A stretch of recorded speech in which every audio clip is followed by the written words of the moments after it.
Good morning. Thank you for joining me. It is Saturday, the 20th of March, and it is the spring equinox here in the Northern Hemisphere, which I'm very excited about. One more step towards spring weather, which I shall enjoy briefly and then lament as it turns into summer, but for the moment, it's all good.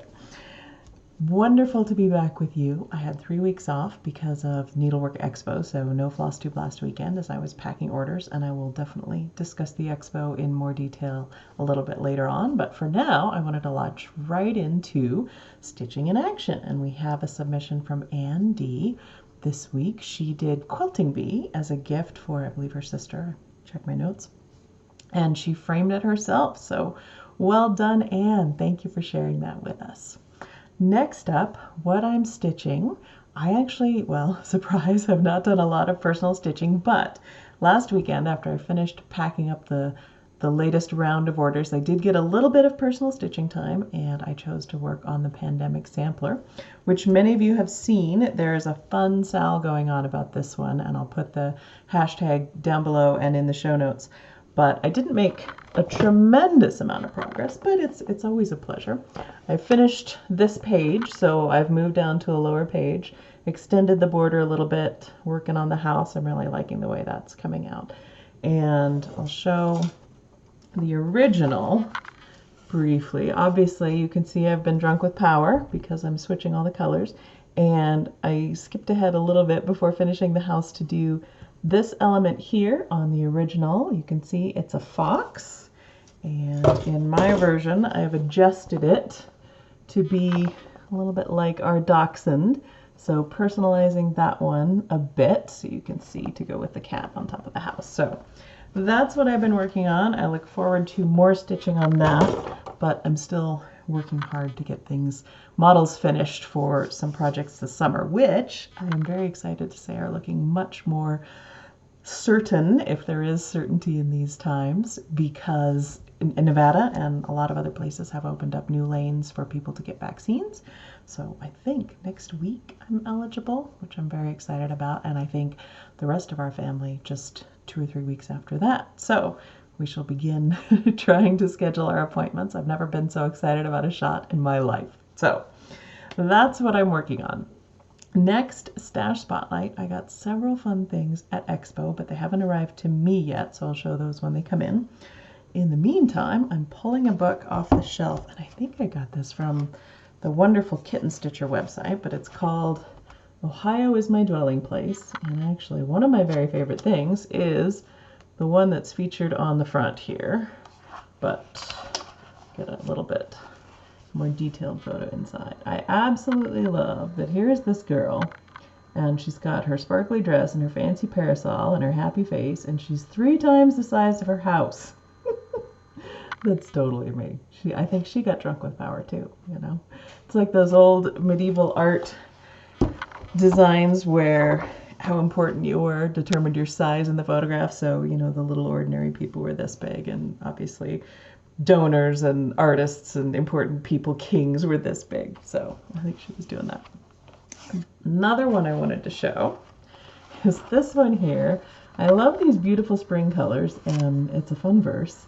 And you can see my notes here to remind me to talk about it on Flosstube when I came through.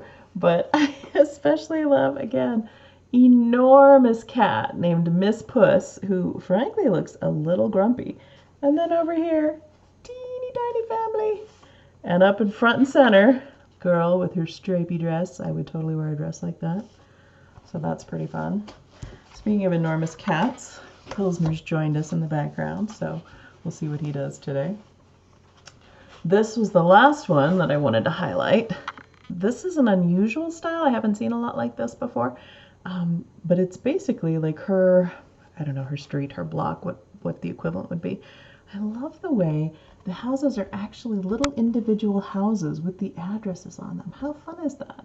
And that's, quite honestly, something I could really use for our neighborhood with little people on it. I think it'd be a great thing if you could pull it off to do your street with the people and the house fronts and the numbers and all of it. How fun. So, excellent book. I think not very expensive if you can find a copy of it. Ohio is my dwelling place. Lots of great photos. I've just showed a few and some fun information. So that's my stash spotlight this week. On to the world around. I'm doubling up, which I don't normally do. Usually I talk about something different every week, but the pussy willows have had 3 weeks since we discussed them last time, and they have gone from my one sad little bud that started last year and on to well on their way to full explosion. So unfortunately, the little bud from last year didn't make it. It fell off as soon as the big fluffy gray one started properly appearing. But I got a good photo, and I'm actually going to take a break and insert it so that you can see the transition from these little things that look like little rabbit fur tufts to it almost looks red to begin with, and then it's like a firecracker explosion of yellow and green flowers, tiny, tiny flowers. So take a break, put that in here, and you can have a look.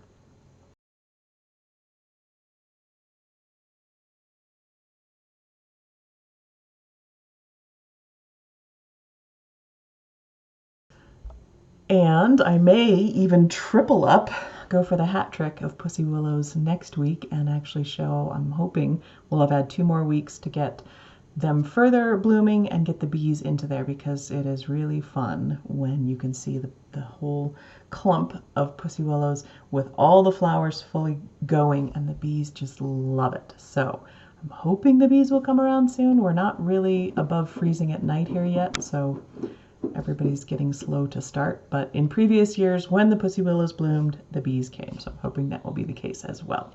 We'll find out next week. Questions from viewers and 2 viewers. Last time I asked a question, what design are you most looking forward to stitching? And I got so many great answers. Thank you all. All of you who shared, I added a few things to my own wish list based on your great suggestions as well. Thank you. I also did have a question from Cheryl. She noticed that the little door was open on the gate to the kitchen, and you can see that behind me. If I could turn my hand quite that way, that's where it is. And that is actually for Pilsner, but she asked, how does Rye feel about Dunkel, the dachshund, being able to go to and from the kitchen? She hates it. She hates it. And it's not so much that he can get to the kitchen, although she doesn't love being excluded from anything. But there are actually 2 gates that have the little cat doors, and they are for Pilsner, so he can come from upstairs and then out to the yard. And so there's one between my office and the kitchen and one halfway up the stairs. And because of those, any door that fits Pilsner is big enough for Dunkel as well. Dunkel can go up during the day and spend time with Robert in his office, as is his usual habit. But Rye can't. And like I said, she hates being excluded. So it's a good opportunity for her to practice self-soothing and learning not to freak out when she doesn't get what she wants. So that's what we're working on right now, especially. All right, best thing this week. It's the Needlework Expo. It was so fun, so much work, but so many people did such a great job. I can't say enough good things. And of course, you know, there were technical hiccups, and it was a new experience for all of us. So we learned as we went along. Janice at the Noteworthy Needle did a fabulous job preparing and holding our hands through, for some of us who aren't terribly tech savvy, through getting it figured out. And everybody that I encountered had a good attitude and was willing to just make it work, and was really enjoyable. Other exhibitors did fabulous booths. I loved seeing those. So that was a lot of fun. And actually, one of the great things about this show was that we got to, it's a little tricky to explain, but while you were sitting in your booth, as I am now, waiting for people, you could open up another window of yourself and go wander to chat with someone else in their booth. And then if someone came into your booth and wanted to talk to you, you got a little doorbell, and you could just close your other window, pop back into your booth, and have a proper chat. So it was so nice, because usually you're stuck in your room at market and you don't get to spend time talking to other people and seeing what they have exhibited. And so this way, digitally, we could do that. Now, obviously, market is still fantastic, and I can't wait to get back to it. But for a different set of options, I think this went really well. And I so appreciate all the shops who made the effort to figure it out and come, and all the other exhibitors who had such wonderful things. And again, Janice, who who made it all happen for us. I'm very excited that we're going to be able to do the online expo again in the fall and then going forward in the fall. So it'll be so fun to have a big group experience like that with fall themes, Halloween, Thanksgiving, Christmas, sampler September, lots of fun stuff that we can orient towards fall releases. And then so excited to go back to market in Nashville next year. So that was the big thing. Needlework Expo, wonderful experience, totally exhausting. The workload is just completely oriented differently from the in-person market. So that was a good learning experience, and I will definitely be more prepared for the fall. So thank you all. Also, who took a minute to ask your shop to pick something up. I really, really appreciate it, and it really helps as a new designer to feel supported that way. So thank you. All right, now the giveaway from that last week, I picked 5 because we were celebrating. And so all of you who used the word chart were entered in the giveaway. I drew 5 names, and all of the winners will be able to choose any one of my charts that they'd like to have, and I'll send it off to you. I'll have you get in touch with me in the comments below, but let's get started. First winner, Nancy Call, and I'm not going to read all of their comments, but I want to make sure we get everybody in here. Nancy Call, winner number 1. Thank you. Winner number 2, Kay Richard. Kay, thank you very much. Winner number 3, we're just rocking and rolling here. Connie Crossan, and I apologize if I haven't pronounced that properly. Connie, get in touch. Connie loves cows. I'm not reading the comments, but Connie should have been very excited about all the Moo the Merrier designs available at the expo. Winner number 4, Debbie Rochester. And winner number 5 is Deb Anderson. Apparently the algorithm liked the Debs this time. So all 5 of you, please get in touch, and I will look forward to sending you whichever of my charts you would like to have. So thank you all for participating. This week, we're going to do a giveaway, and I pulled out 3 lovely colors. These are all from Thread Gatherer Silken Colors. Let's see if we can get a proper against my hands. There we go. Some lovely ones. We've got Silvered Celery, which is this beautiful pale spring blue. Bronze Age Green, which is one of my favorites. And this one's called In the Burgundy, which is a lot of soft spring colors. So there are those to get a good look at. Now, because it's the spring equinox today, I thought I'd focus on the signs of spring coming, if I hadn't been nattering on about those often enough lately. When I lived in Portland, one of my favorite signs of spring was the Daphne, which if you happen to live in an area where Daphne does well, it's amazing. And it's very early, so I would be walking the dogs early in the morning, and you can smell it from a block away, a Daphne bush in bloom, and it's just phenomenal. We have a little Daphne in a pot here that we've been nursing along, although Rye has been a terror on the pots. So we'll see if it survives her first year. We may need to start nursing a new Daphne along. Here, I think, not to keep harping on it, but I think my favorite sign of spring is the pussy willow. It's one of the earliest to go here. So the forsythias and a lot of the spring budding trees haven't really started yet, but the pussy willow is rocking and rolling. So I'd love to hear from you what your favorite signs of spring are, where you live, and yeah, use the word spring in your comment, and I'll put you in the drawing next time to win these lovely spring silk threads. All right, announcements. I finally get to talk about the design that I did for Punch Needle and Primitive Stitcher magazine. And I'm waiting for my copy of the magazine. I've seen some online sneak peeks. There's some really fun stuff in there. So ask your local shop or online retailer about getting a copy of that. But here, without further ado, here we go. This is called Seasons of the Heart Spring. And let's scoot it over a little bit so we can get a better view. There are actually 4 of these. Let's see, you can see this sort of heart-shaped design. It was inspired by the idea of a heart-shaped garden trellis. And so all 4 have exactly the same size and same heart in the same color within them. And then there's seasonally adjusted flowers and animals. So let's see if I can get my pointing right here.